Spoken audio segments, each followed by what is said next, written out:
अगर आप भी चाहते हैं गुड्डू गोल्डन यादव का ऑडियो एंड वीडियो सबसे पहले आप तक पहुंचे, तो लाल बटन को दबाकर चैनल को सब्सक्राइब करें और साथ में बेल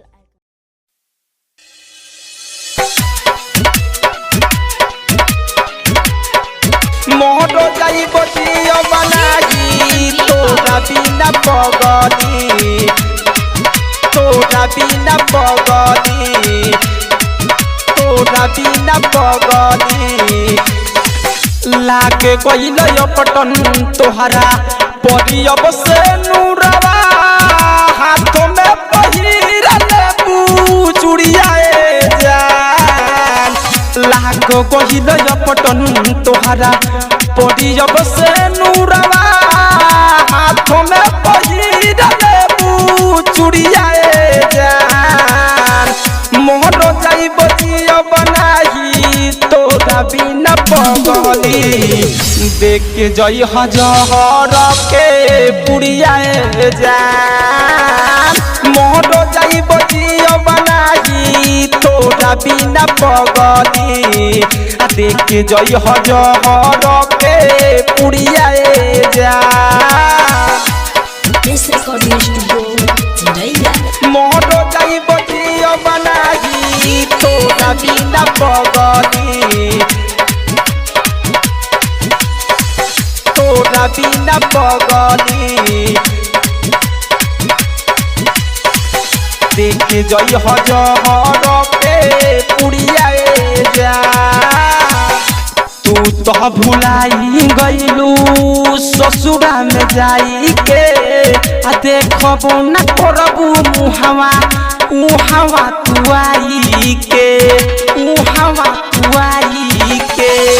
तू तो भुलाई जाइबू ससुरा में जाई के, देखबो न करबू मुहवा उहवा से आई के।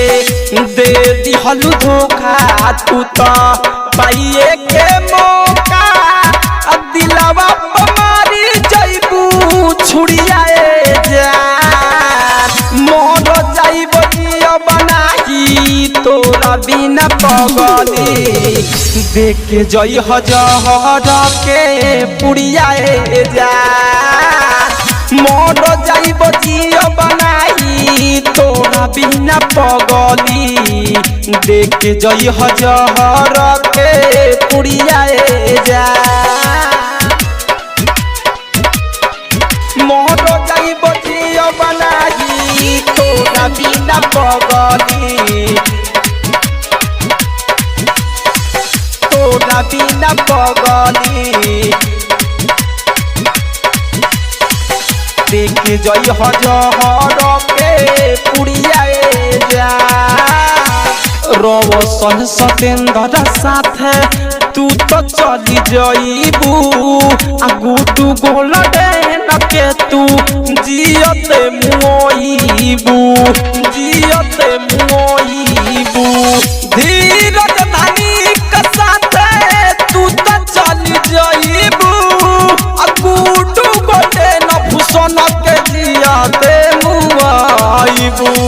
आशिक प्रेमी तोहसे कहे ई बतिया, सोहे नाही पाइबा बदुरिया जान। मोहरो जाई बतिया बनाई तोरा बिना पगली, देख के जई हजार के पुड़िया जान। मोहरो जाई बतिया बनाई तोरा बिना पगली, देख के जई हजार के पुड़िया जान। Recording studio.